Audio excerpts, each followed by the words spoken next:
Terapia, personalidad y relaciones interpersonales de Carl Rogers.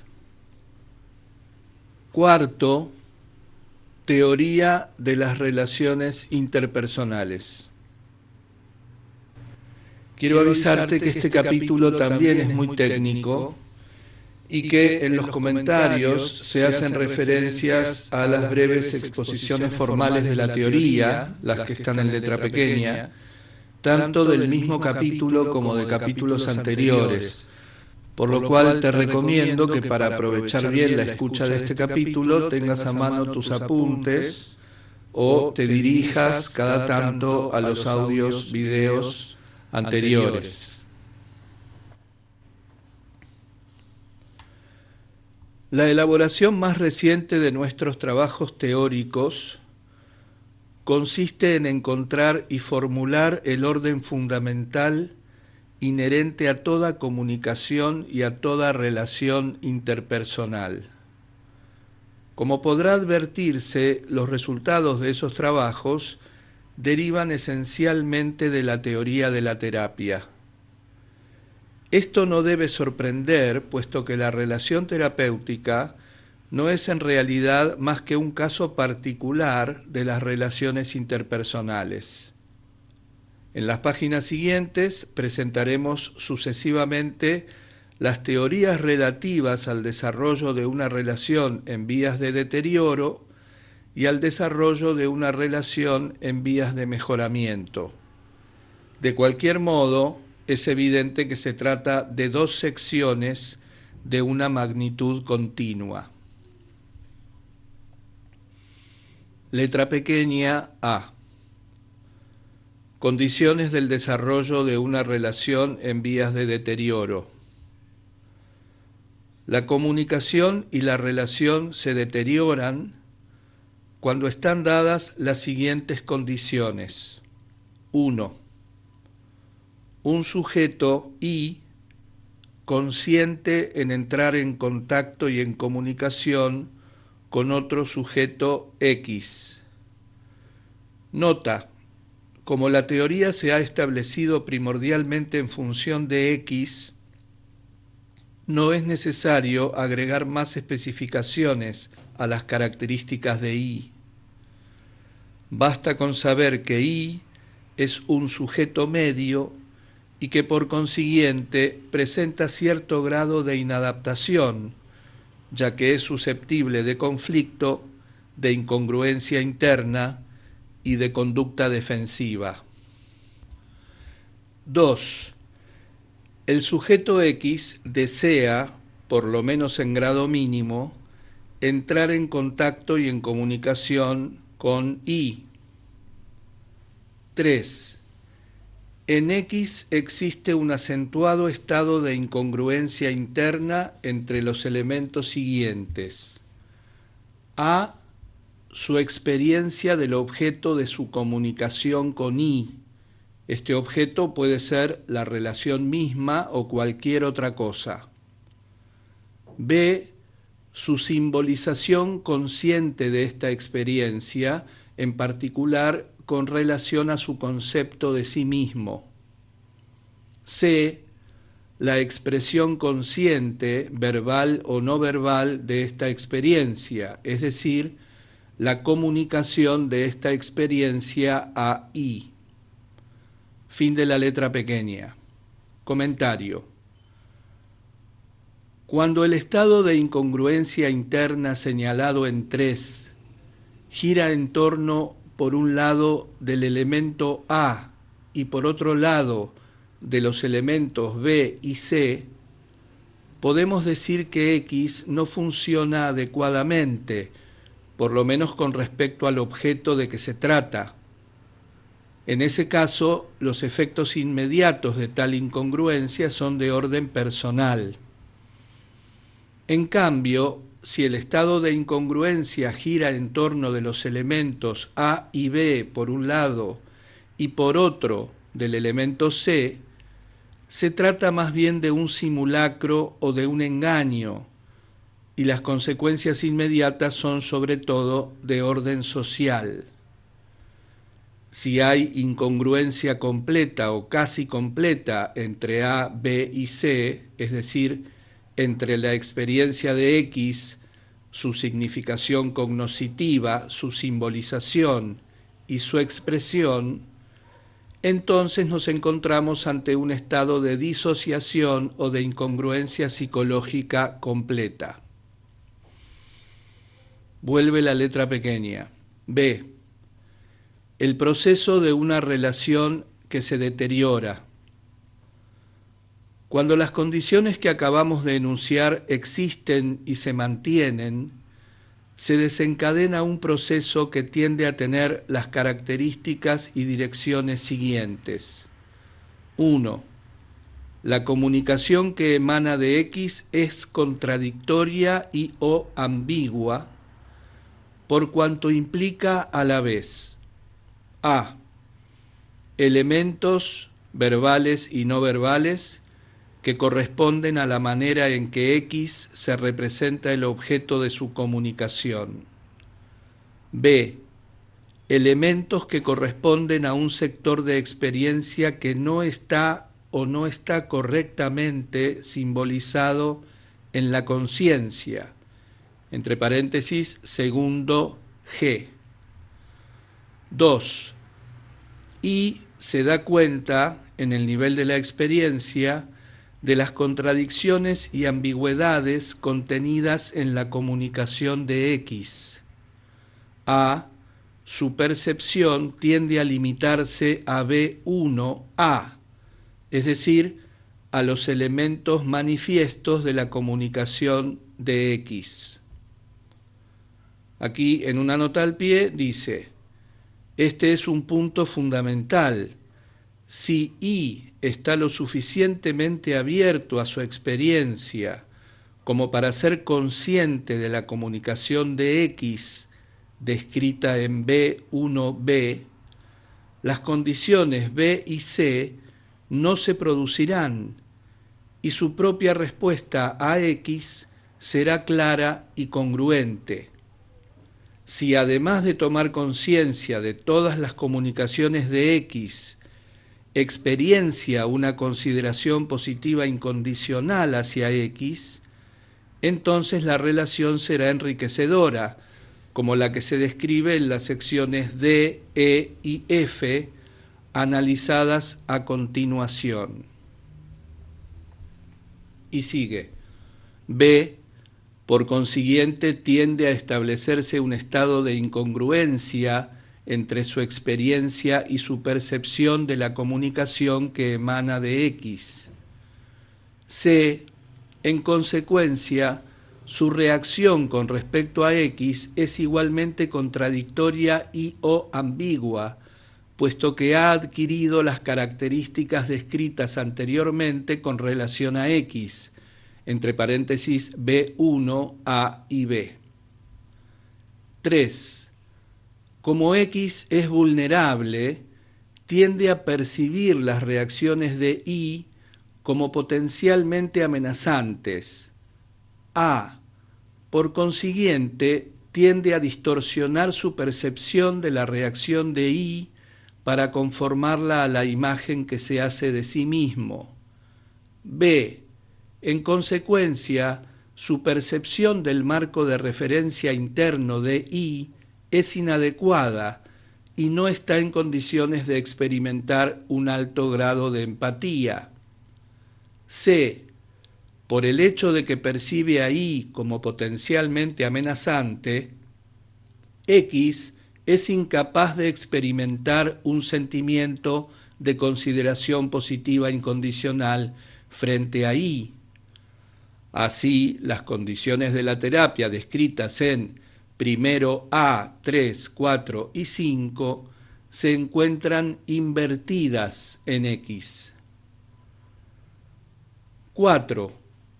Y se da cuenta de que X experimenta una consideración positiva parcial o selectiva hacia él.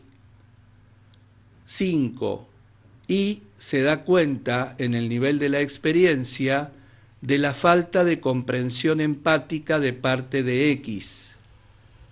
6. Cuanto más experimenta I esa falta o insuficiencia de consideración positiva y de empatía, está en menores condiciones de expresar lo que siente.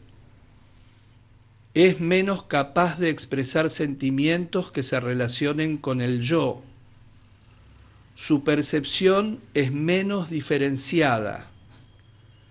Es menos capaz de reconocer y de expresar la incongruencia interna que existe entre los datos de su experiencia y la imagen que tiene de sí mismo. Es menos capaz de reorganizar esa imagen. En conjunto, el proceso de modificación de la personalidad se encuentra invertido. Entre paréntesis, primero B. 7. Como I se expresa cada vez menos, X es cada vez menos capaz de percibir adecuadamente el marco de referencia interno de I. Por consiguiente, X es cada vez más susceptible de percibir de manera incorrecta, de distorsionar sus percepciones y de comportarse de manera defensiva. 8. En el caso en que los sentimientos expresados por X son en su mayoría de índole negativa, los elementos de experiencia que no están adecuadamente simbolizados en su conciencia tienden, por la intervención de las defensas, a ser percibidos como elementos que existen en I, entre paréntesis, proyección. 9.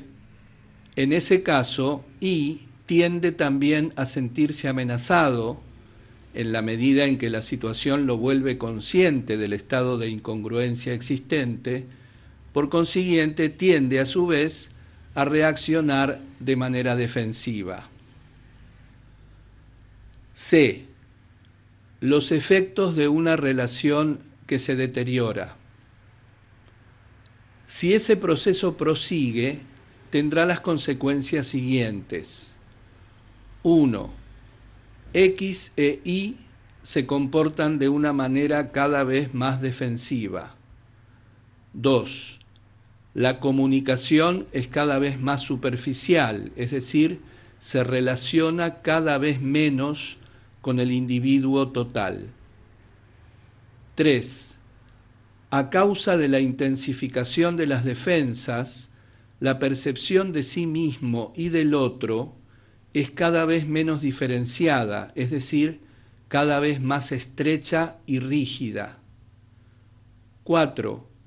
En consecuencia, el estado de incongruencia que existe entre el yo y la experiencia no se modifica o bien se agrava. 5. En cierta medida, tanto X como Y funcionan menos bien. 6. La relación se deteriora, es negativa y es experienciada como tal por las partes. Fin de la letra pequeña.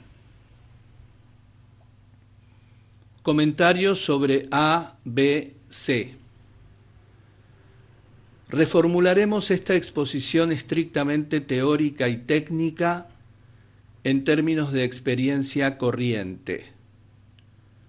Consideremos el caso de la relación entre una madre X y su hijo Y. Tanto una como otro experimentan naturalmente un deseo de contacto psicológico.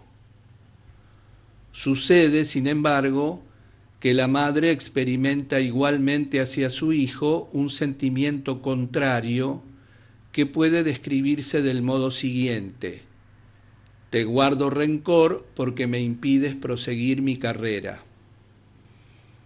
Como este sentimiento está en contradicción con la imagen que la madre tiene de sí misma, imagen de una madre amante y abnegada, tiende generalmente a permanecer no simbolizado o a estar simbolizado de manera defectuosa. Puede entonces tomar la forma siguiente: te guardo rencor porque haces tal y cual cosa. Te quiero, pero debo castigarte.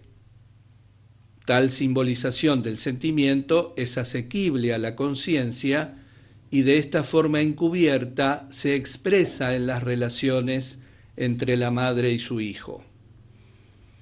Sin embargo, el niño se da cuenta vagamente de que eso no es todo. Sin ser plenamente consciente de la situación, siente que de una manera o de otra su madre no lo quiere. Puede entonces reaccionar de diversas maneras, pero sea cual fuere su reacción, llevará el sello del conflicto que la actitud dividida y la conducta ambigua de la madre provoca en él. Como siente que su madre no lo quiere e incluso que lo rechaza, llega a considerarse indigno de afecto y por lo tanto se siente rechazado e incluso malo. Por consiguiente, se hará reproches y experimentará remordimientos, aunque su conducta sea aceptable y aceptada. Este tipo de conducta representa una amenaza para la madre y provoca su angustia, pues esa conducta tiende a hacerle tomar conciencia de los sentimientos ambiguos que tiene hacia su hijo. A fin de protegerse contra esa amenaza, distorsiona aún más sus percepciones relativas al niño, tendiendo ahora a percibirlo como un hipócrita que pretende pasar por víctima, etc. Cuanto más se estrecha ese círculo vicioso, menos aceptado se sentirá el niño. Cuanto menos capaz se siente de expresar sus sentimientos, más difícil es para la madre demostrarle la comprensión empática necesaria para la buena comunicación. Cuanto más se alejan uno de otro, más se deteriora su relación y más repercutirá esa situación en el funcionamiento de uno y otro. Todo esto corresponde exactamente a la serie de proposiciones enunciadas en A, B y C sobre las condiciones del proceso y de los efectos de una relación que se halla en vías de deterioro. Vuelve la letra pequeña. D. Condiciones del desarrollo de una relación enriquecedora. Para que aumenten y mejoren la comunicación y la relación entre las partes, es necesario que 1. Un sujeto Y' consienta en entrar en contacto y en comunicación con otro sujeto X'. 2. El sujeto X' desee estar en contacto y en comunicación con Y'. 3. Exista en X' un alto grado de congruencia entre los tres elementos siguientes. A. Su experiencia del objeto de la comunicación con Y'. B. Su simbolización de esta experiencia en la conciencia con relación a su concepto de sí mismo. C. La expresión comunicativa de esta experiencia. E. El proceso de una relación enriquecedora. 1. La comunicación de X' a Y' se caracteriza por el estado de congruencia que existe entre la experiencia, la percepción y la manifestación de la experiencia. 2. Y' experimenta muy claramente la existencia de ese estado de congruencia. Por consiguiente, su reacción tiende a manifestar el estado de congruencia que existe asimismo entre su experiencia y su percepción. 3. Como X' se encuentra en un estado de congruencia, no es vulnerable con respecto al objeto de la comunicación. Está en condiciones de percibir la relación de Y' de manera adecuada y diferenciada y de experimentar una comprensión empática del marco de referencia interno de Y'. 4. Al sentirse comprendido, Y' experimenta cierta satisfacción de su necesidad de consideración positiva. 5. X' se da cuenta de que afecta el marco de referencia interno de Y' de una manera positiva. Por consiguiente, la consideración positiva de X' hacia Y' tiende a ser recíproca y a aumentar. B. Como X' no es vulnerable con relación al objeto de la comunicación, la consideración positiva que siente por Y' tiende a ser incondicional. 6. Y' siente que entre él y X' se ha entablado una relación que, por lo menos con relación al objeto de su comunicación, se caracteriza en X' por un estado de congruencia, de comprensión empática y de consideración incondicional. Entre paréntesis, confróntese primero A, 3, 4, 5. Por consiguiente, todas las características del proceso de la terapia, entre paréntesis primero B, están realizadas por lo menos en el marco de la comunicación. B. Ya que la situación es de tal naturaleza que Y' no tiene que apelar a sus defensas, no exige que Y' distorsione sus experiencias. C. Por consiguiente, percibe la comunicación de X' más adecuadamente. 7. Por consiguiente, por ambas partes la comunicación se vuelve más eficaz y adecuadamente percibida, y se caracteriza cada vez más por sentimientos de consideración positiva recíproca. F. Efectos de una reacción enriquecedora. Si el proceso puede proseguir, se comprueba que 1. Pueden producirse todos los efectos de la terapia, entre paréntesis, primero C, 1 a 15, dentro de los límites del tiempo que dure la relación entre X' e Y', y también de los límites del marco de la relación, relaciones profesionales de abogado a cliente, de maestro a alumno, etc. Dado que ese tipo de relación excluye numerosas dimensiones de la existencia de ambas partes, los efectos se restringen proporcionalmente. Dentro de las limitaciones de este marco, la relación tiende pues a establecer un estado de congruencia interna mayor entre las partes y a favorecer su funcionamiento psicológico. G. Esbozo de una ley de las relaciones interpersonales.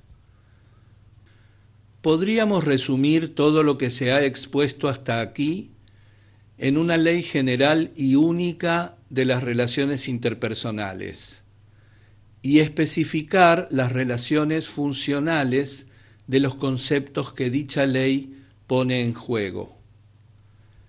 Esta ley puede enunciarse así: cuando existe entre las partes un deseo mutuo de entrar en contacto y en un proceso de comunicación, podemos afirmar que cuanto más elevado sea el grado de congruencia realizado por la experiencia, la percepción y la conducta de una de las partes, la relación se caracterizará en mayor grado por una tendencia a la comunicación recíproca caracterizada por las mismas propiedades, una comprensión mutua más adecuada del objeto de la comunicación, un funcionamiento psicológico mejor de ambas partes, un aumento de la satisfacción procurada por la relación.